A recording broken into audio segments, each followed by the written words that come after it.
Welcome you all. In the previous class, I have explained the rules of inference. Now here let's do some problems based on those rules. The first type is we have to test whether the given arguments are valid or invalid or valid or not. The first one is if Sachin hits a century, then he gets a Benz car. That's the first statement. Then Sachin hits a century. Therefore, the conclusion part is Sachin gets a Benz car. Now, we have to test whether this argument is valid or invalid. Now, as soon as they give the argument, the first step is we have to write the statements, simple statements by using the given argument. Now, in this argument, this is a conditional statement. If Sachin hits a century, then he gets a Benz car. And this statement, there are two simple propositions. Denote those two simple propositions by P and Q. Here P denotes Sachin hits a century. The first step is we have to write all the simple statements, denote all those simple statements by P, Q, R, S, so on. Now here Q, he gets a Benz car. Now who is that he? He is Sachin. Sachin gets a Benz car. Sachin hits a century. Already we have written here. Sachin gets a Benz car. This is the first step. The second step is we have to represent this argument in a symbolic form. Now how to represent this in a symbolic form?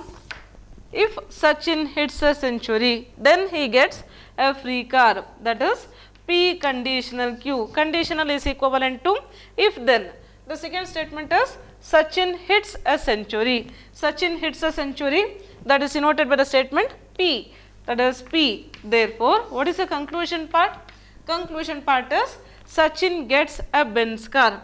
Sachin gets a Benz car means that is denoted by Q.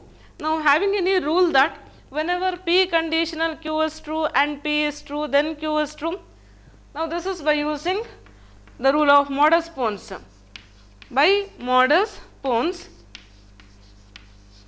therefore, by modus ponens, the given argument is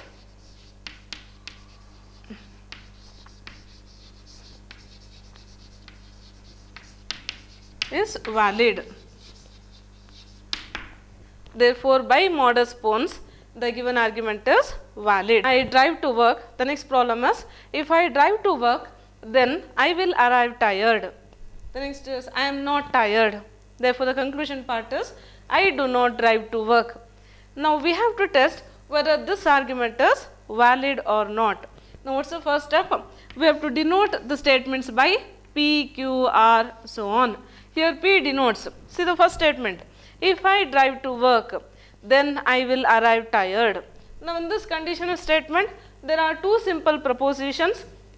Denote those two simple propositions by P and Q. Here P denotes I drive to work.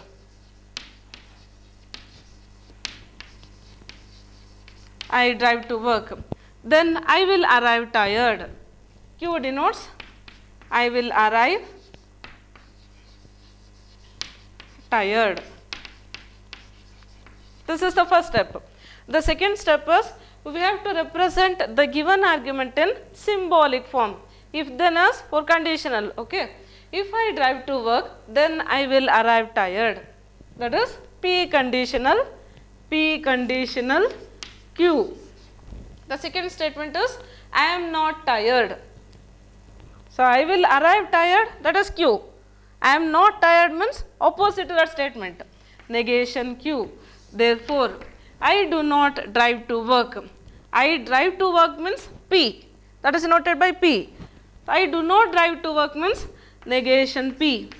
Now, having any rule that whenever P conditional Q is true and Q is false, then P is false.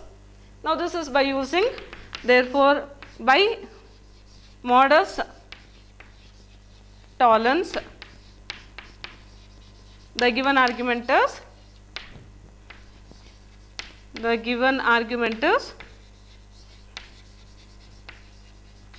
is valid. This is by using modus tollens. Now here the next problem is, if Ravi studies, then he will pass in DMS paper. If Ravi does not play cricket, then he will study. Ravi failed in DMS paper. Therefore, Ravi played cricket. This is the given argument. Now find out all the simple statements, denote those simple statements by P, Q, R, so on. Here P denotes Ravi studies. Ravi studies.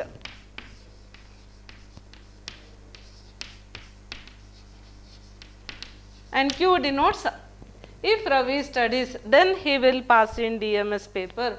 Who is that he? He is Ravi.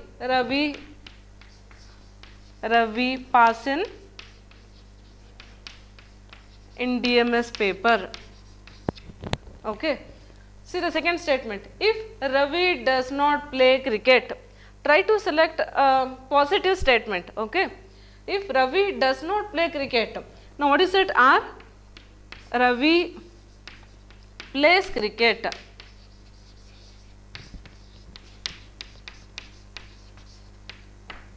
Try to select a positive statement. Okay. If Ravi does not play cricket, then he will study. Ravi studies. Already we have denoted that by P. Then Ravi failed in DMS paper. Ravi passed in DMS. That is denoted by Q. Ravi played cricket. Ravi plays cricket. Now in this argument, there are three simple statements, that is P, Q and R. This is the first step. The second step is, we have to represent this argument in a symbolic form. See the first one, if Ravi studies, then he will pass in DMS paper. Ravi studies means P. He will pass in DMS paper means Q. P conditional Q. The second is, if Ravi does not play cricket, Ravi plays cricket, that is R. Ravi does not play cricket means negation R. If Ravi does not play cricket, then he will study. Ravi studies means that is P. The third statement is, Ravi failed in DMS paper. Ravi passed in DMS, that is Q. Ravi failed in DMS means negation Q. Therefore, the conclusion part is, Ravi played cricket. Ravi plays cricket, that is denoted by R.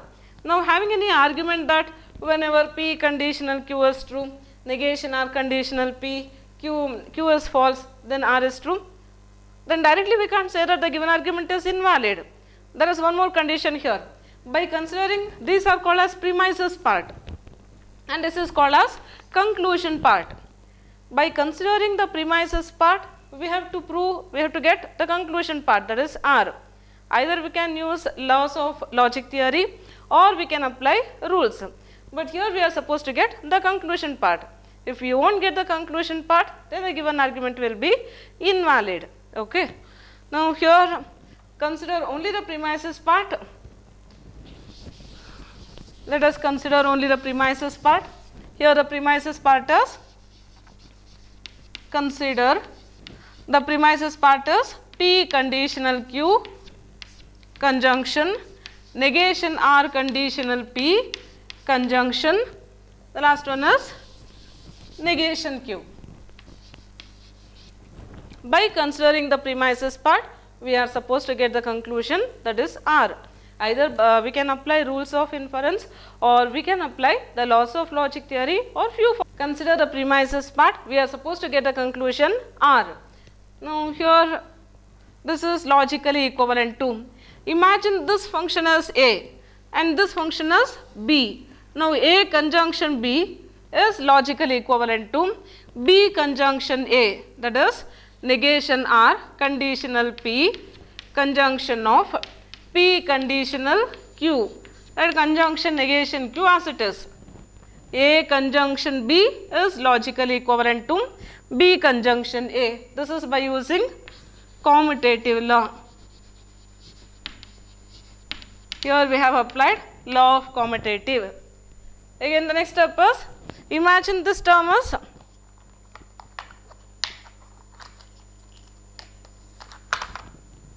imagine this term as A, this term as B, again this term will be B, this term as C. Now this is of the form A conditional B is true and B conditional C is true.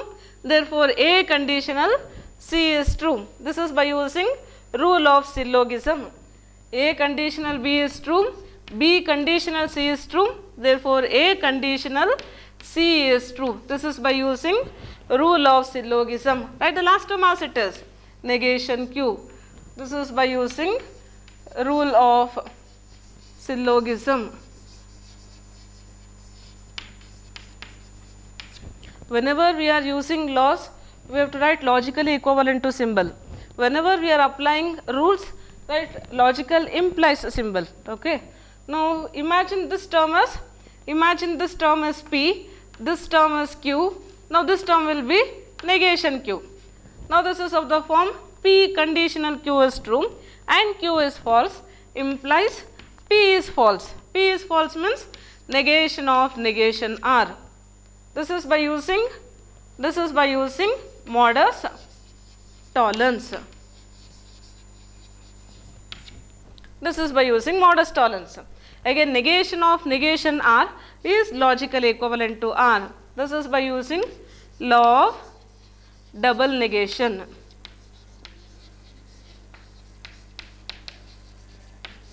Now we got the conclusion part. The conclusion part is R. Therefore, the given argument is valid. You have to write the conclusion. The given argument is valid. Now here we are supposed to prove that this argument is valid. Now what is the difference between a previous type of problem and this problem? In the previous problem, they used to give the statement. Based on that statement, we have to represent that argument in symbolic form. Then we have to prove whether the given argument is valid or invalid. But here in this problem, directly they are given in a symbolic representation. Just we have to test that whether the given argument is valid or not. Now here these are called as premises part and this is the conclusion part. Okay. Now we have to consider only the premises part. Consider the premises part, that is P conditional Q and R conditional S and P disjunction R. Now what exactly we are supposed to get is the conclusion part, that is Q disjunction S. You will be knowing the formula. P conditional Q will be logically equivalent to negation P disjunction Q. See the RHS part, negation P disjunction Q can be written as P conditional Q. If it is A disjunction B can be written as negation A conditional B. Okay, this is one of the formula. Okay. Now here the first thing is try to express all the compound propositions in terms of a conditional statement, so that it will be easy to solve the problem. Now this is already in conditional statement, again no need to express. Write this function, this compound proposition as it is, P conditional Q and R conditional S, and P disjunction R can be written as negation P conditional R. Now this is by using this formula. A disjunction B can be written as negation A conditional B. Now since we have applied the formula, write logically equivalent to symbol. Now here the next is P conditional Q, write logically equivalent to P conditional Q. Now imagine this term is A and this term is B. A conjunction B can be written as B conjunction A, that is negation P conditional R conjunction of R conditional S. Now in this step we have applied law of commutative. This is by using law of commutative. Again here writing P conditional Q as it is, conjunction of, now this is of the form, imagine this term is A, this term is B, again this term will be B, this term is C. This is of the form A conditional B is true, B conditional C is true, implies A conditional C is true, right, implies A conditional C means negation P conditional S is true. Now this is by using the rule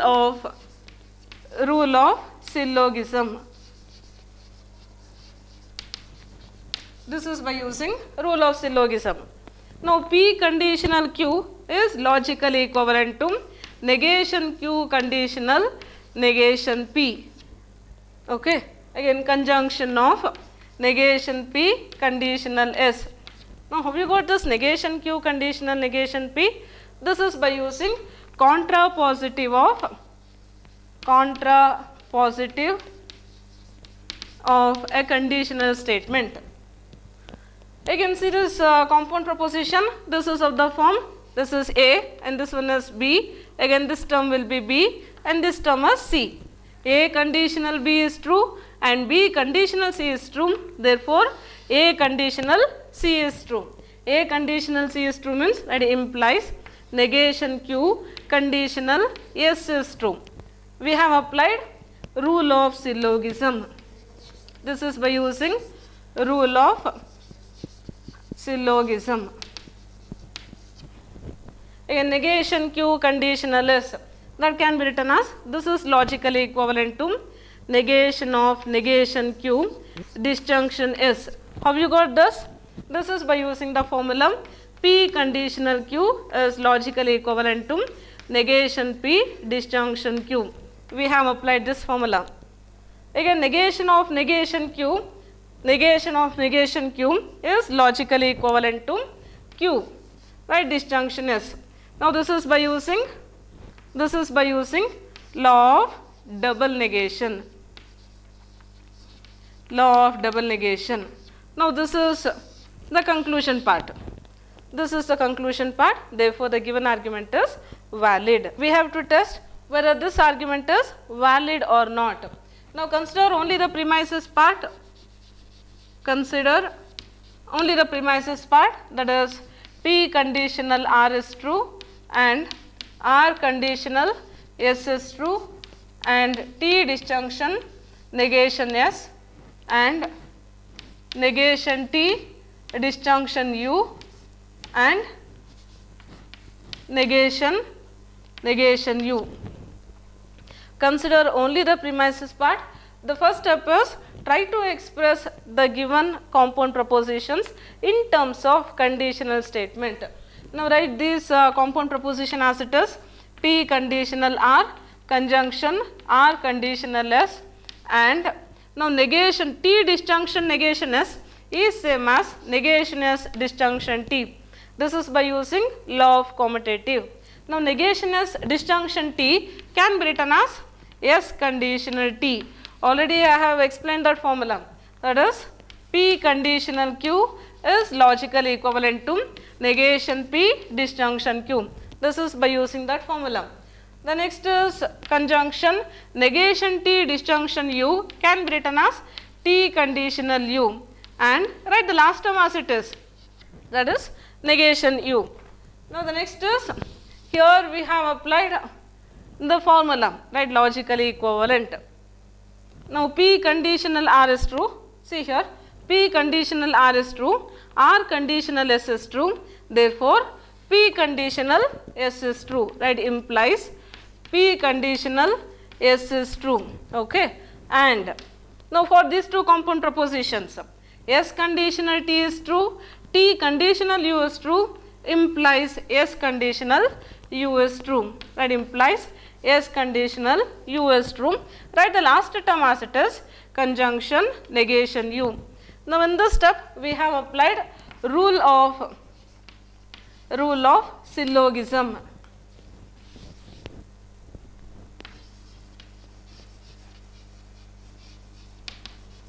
We have applied rule of syllogism. Now here again see this compound proposition, P conditional S is true, S conditional U is true, implies P conditional U is true. That implies P conditional U is true. Write the last one as it is, conjunction negation U. Again we have applied rule of syllogism. Again we have applied rule of syllogism. See the next one, P conditional, imagine this term as Q. Okay, this will be negation Q. P conditional Q is true and Q is false, implies implies P is false. This is by using modus tollens. Modus tollens. Now this is the conclusion part. We got the conclusion part. Therefore, the given argument is valid. The next concept is about open statement or open sentence. Now what is that open statement? The statements like x plus 3 equals 9 or x minus 9 equals 4 or x divides 9 or x equals cube root of 9, etc. These are called as open sentence or open statement, because here we are not able to decide the truth value of the given statement unless the value of x is known. Now is it possible to tell whether the statement is true or false? Now is it the statement is true? This statement will be true only when the value of x is 6. If the value of x is 6, we get 6 plus 3, that is 9. We can say that the statement will be true only when the value of x is known, that is x is 6. The statement will be true. Otherwise, this statement will be false. Okay. Now here the statements, again this is an example, x minus 9 equals 4. What will be the value of x? 13. 13 minus 9 is equal to 4. This statement will be true only when the value of x is 13. Okay. Now this x is called as universe. The next is about quantifiers. Now what are those quantifiers? Quantifiers are those which quantifies. Quantifies means satisfies the given statement by using the words like all, some, for all, for some, there exist, at least one, etc. Now what are these quantifiers? Quantifiers are those which quantifies means satisfies the given statement by using the words like all, some, for all, for some, there exists, at least one, etc. Just I will give a simple example. Here all students in MIT are clever students. All students in MIT are clever students. Now here we have used the word all, and that is quantified. This is a quantifier. Okay. Now here there exists, we can use the word there exists. There exists at least one student in this section who will score 100 out of 100 in DMS paper. We have used that word at least. Okay. Now here in quantifiers there are two types, that is universal quantifier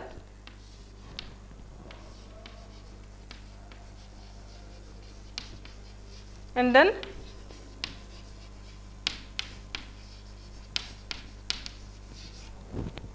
now in quantifiers there are two types, that is universal quantifier and then existential quantifier. Universal quantifier, that is denoted by the symbol, that is for all, for any, like that. Okay. Existential quantifier, that is denoted by the symbol, that at least, for some, for few, etc. A proposition involving either a universal quantifier or existential quantifier, that is known as quantified statement. What is a quantified statement?